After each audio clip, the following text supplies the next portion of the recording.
जय श्री राम दोस्तों, जय भगवत गीता। एक बात कह दूं दोस्तों, आज जो बात मैं बोलने जा रहा हूं वो हमारे जीवन में बहुत ही उपयोगी और काम आने वाली बात है। दोस्तों हमने अपने बड़े बुजुर्गों को और कई लोगों को कहते सुना होगा, घोर कलयुग है, घोर कलयुग है। ऐसा हम सुनते आए हैं और सुन भी रहे हैं, और आगे ये शब्द और भी सुनने को मिलेगा। ये शब्द हम कब बोलते हैं? जब कोई अवांछनीय घटना हो जाती है, जिसकी कोई आशा नहीं होती है, जिसकी कोई संभावना नहीं होती है, लेकिन वो घटना हो जाती है, तब लोग ऐसा बोलते हैं, घोर कलयुग है। ऐसा इसलिए बोलते हैं क्योंकि 4 युग होते हैं, सतयुग, त्रेता युग, द्वापर और ये कलयुग। इस प्रकार अभी वर्तमान में कलयुग चल रहा है। दोस्तों कलयुग की कुल उम्र है 4,32,000 वर्ष, और अभी इस समय कलयुग के केवल 5,000 वर्ष ही बीते हैं। अभी 5,000 वर्ष पूरे हुए हैं कलयुग के। अभी कलयुग के 4,27,000 वर्ष के लगभग तो बाकी पड़े हैं। ये जो समय चल रहा है, इस समय ही कलयुग की ऐसी भयावह स्थिति है, और लोगों को कहते सुनते हैं कि घोर कलयुग है, घोर कलयुग है। ऐसा हर कोई बोलता है क्योंकि समाज जीवन में ऐसी घटनाएं होती है। कोई लड़की भाग जाती है, कोई लड़की कुंवारी माँ बन जाती है, कई प्रकार की अभी स्त्रियों ने बाल खुले रखना शुरू कर दिया, गहने पहनना बंद कर दिया, और भाई भाई के बीच में झगड़े चल रहे हैं। बाप बेटे को बोलता है तो बेटा बाप की सुनता नहीं है, और बेटा बाप को ही मार देता है, माँ को मार देता है, और पड़ोसियों में नाम मात्र की बात पर झगड़े हो जाते हैं। और लोग आजकल फैशन के नाम पर फटे हुए कपड़े पहनना शुरू कर दिए हैं, और महिलाओं ने गहने पहनना बंद कर दिए हैं।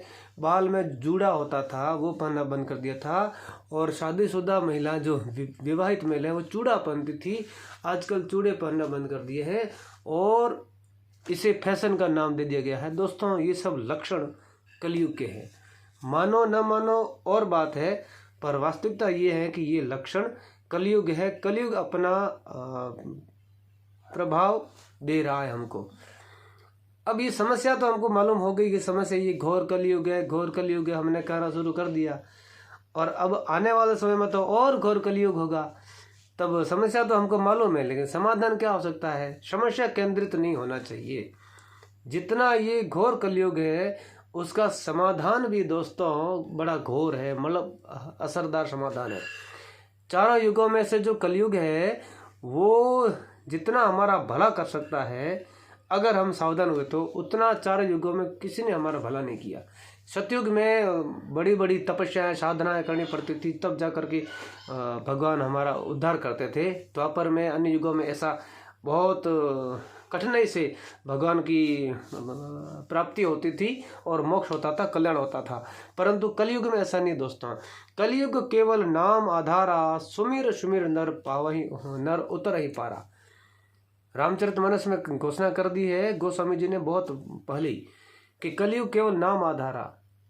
और गुरु नानक ने तो कह दिया, भय नाशन दुर्मति हरण, कली में हरि को नाम, नानक निस दिन जो जपे, सफल हो सब काम।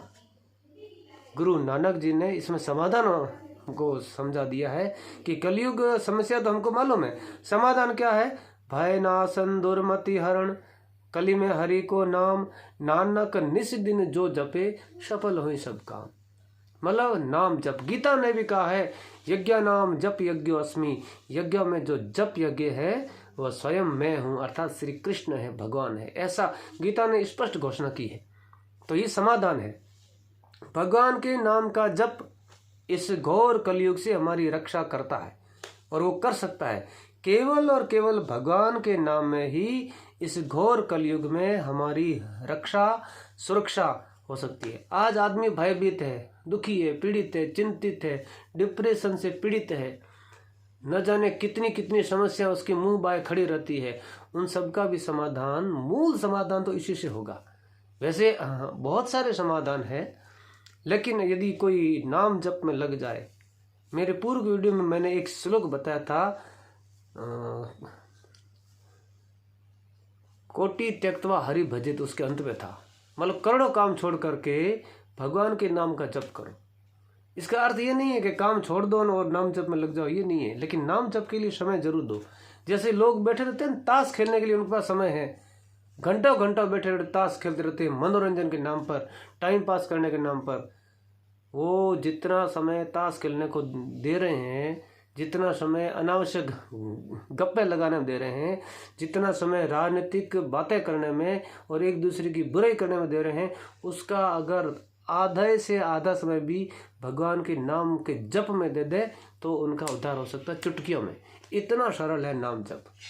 और नाम जप कोई बड़ा भारी भरकम साधन नहीं है। आप उठते बैठते चलते फिरते आते जाते नहाते समय किसी भी समय भगवान के नाम का जप कर सकते हैं, भगवान के नाम को बोल सकते हैं। इसके लिए कोई निश्चित समय करने की जरूरत नहीं है। हाँ, लेकिन यदि आप समय निश्चित कर लेते हैं तब तो इसका असर और भी ज़्यादा होगा। सुबह का समय, दोपहर का समय और शाम का समय, हमारे यहाँ 3 कालों की संध्या होती है। उस 3 कालों की संध्या में भी अगर हमने नाम जप कर लिया तो उसका बहुत बड़ा असर होगा। हमारे घर में सभी प्रकार के दुख दारिद्र्य मिट जाएंगे। हमारे भविष्य में आने वाली पीढ़ियाँ, जो नाम जापक है उसके पिछली 7 पीढ़ियाँ और अगली 14 पीढ़ियों का भला हो सकता है अगर कोई आपके परिवार में एक जना भी नाम जप करने वाला हो तो। जपात सिद्धि जपात सिद्धि जपात सिद्धि न संशयम। स्वयं भगवान नारद जी ने कहा है कि जप करने से सिद्धि मिलती है, जप करने से सिद्धि मिलती है, इसमें संशय है ही नहीं। इसलिए दोस्तों, भय नाशन दुर्मति हरण कली में हरि को नाम, नानक निस दिन जो जपे सफल हुई सब काम। जो निस दिन रात दिन भगवान के नाम जप में लगा रहता है उसके सब काम सफल होते हैं। ये संत, महान संत, आत्मज्ञानी संत नानक जी की वाणी है। और नानक जी ने जो भी कहा है वो गीता में से उठा कर लिया है। गीता में श्री कृष्ण ने जो कहा है वही तो चीज़ है। यज्ञानाम जप यज्ञोस्मि सिद्धिर भवति कर्मजा अनन्यास चिंतयन्तो माम ये जना पर्युपासते तेषाम नित्यभियुक्ता नाम योगक्षेम वहाम्यम। श्री कृष्ण कहते हैं, हे अर्जुन, जो मनुष्य मुझ में निरंतर लगा हुआ है उसका सारा योग और क्षेम वहन करने की मैं वचन देता हूँ। मेरी गारंटी है। गारंटी ली है भगवान ने, कृष्ण ने गीता में। जब इतनी सब सुविधा दे रखी गीता में, स्वयं भगवान ने कह रखा है, संतों ने कह रखा है, तो आप मानते क्यों नहीं हो? फालतू बातें तो हम लोग मान लेते हैं। किसी की बेटी भाग गई, इस बात में जानने में बड़ी उत्सुकता रहती है। कोई ताश खेलते खेलते अगर हार्ट अटैक आ गया, इसको जानने में बड़ी उत्सुकता रहती है। कोई किसी को पीट रहा है, झगड़ा हो रहा है, उसको बड़ी उत्सुकता से देखने में हम उतावले हो जाते हैं। जबकि इतनी सरल बात जो हमारा उद्धार कर सकती है, हमारा भला कर सकती है, उस नाम जप के बारे में हम क्यों नहीं सोचते?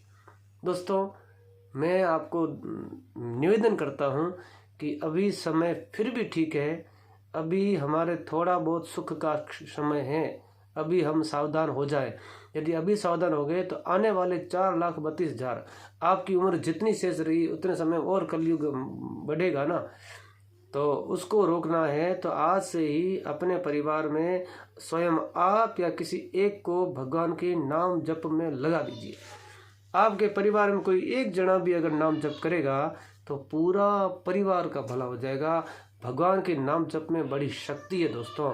इसलिए मेरा आपसे आग्रह है, आशा करता हूँ ये वीडियो आपको समझ में आया होगा, मेरी बात समझ में आई होगी, मैंने सरलता से समझाया है, समझ में आई होगी। दोस्तों, इस वीडियो को पूरा सुने और अधिक से अधिक लोगों को शेयर करें और नाम जप में लग जाएं। दोस्तों, केवल जप ही, भगवान के नाम का जप ही आपको इस कलयुग से रक्षा कर सकता है। सिवाय नाम जप के कोई आपकी रक्षा नहीं करेगा, कोई नहीं करेगा। और आने वाला समय तो और भी खराब होगा। इसलिए अभी से चेत जाओ, सावधान हो जाओ।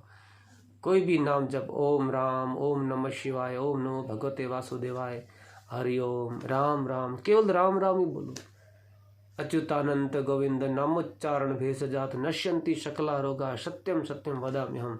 अच्युत, अनंत और गोविंद, इन 3 नामों के उच्चारण से सकल रोग नष्ट हो जाते हैं। बाकी तो कहने क्या, राम नाम की औषधि खरी नियत सुख खाए, अंग रोग व्यापे नहीं महारोग मिट जाए। अगर इस राम नाम की औषधि को हमने पूरे श्रद्धा भाव से जप किया तो महारोग मिट जाता है, भव सागर का, संसार सागर से हमारा उद्धार हो जाता है, जीते जी हो जाता है। गीता पढ़िए, गीता का 1 श्लोक पढ़ो, आधा श्लोक पढ़ो, गीता के अनुसार भगवान ने जो कहा उसका पालन करो, केवल नाम जप करते रहो। ये मत सोचो कि मैं शराब पीता हूँ नाम जप नहीं कर सकता, मैं अंडे खाता हूँ नाम जप नहीं कर सकता। आप अंडे खा सकते हो, शराब पी सकते हो और गलत काम कर सकते हो, तो नाम जप क्यों नहीं कर सकते हो? जब वो करने में शर्म नहीं आती तो नाम जप में किस बात की शर्म आती? आप कैसे भी हो, भगवान ने गीता में कहा है, अपि चेत सुदुराचारो भजते माम अनन्य भाग साधु एव स मन्यते सम्यक व्यवसितो हिष। अगर कोई पापी से पापी भी, दुराचारी से दुराचारी भी भगवान के नाम का जप करता है तो उसे साधु ही जानना चाहिए। इससे बढ़कर और भगवान हमारे लिए और क्या बोले? वो भगवान है तो उनके शब्द सभ्य है, गाली तो दे नहीं सकते, इसलिए उन्होंने सीधा कहा है, एकदम सीधा सीधा बता दिया है, अपनी भाषा में कर दिया सरलता से गीता में आपके लिए। इसलिए दोस्तों गीता पढ़ो, 1 श्लोक पढ़ो, आधा श्लोक पढ़ो, नाम जप करो। आप चाहे कैसे भी हो, दोष आप में नहीं है, दोष आपके मन बुद्धि शरीर में है। और नाम जप में वो शक्ति है, जैसे साबुन लगाने से शरीर का मेल धुल जाता है, कपड़ों का मेल धुल जाता है, ऐसे ही नाम आपके शरीर के लिए, मन के लिए, बुद्धि के लिए और साबुन का काम करेगा, वो सारे मेल मिटा देगा। इसलिए नाम जप में लग जाओ दोस्तों, अभी समय है, वक्त रहते संभल जाओ, सुधर जाओ, सुधरने की सीजन है। किसी प्रकार गलती हुई तो माफ़ करना।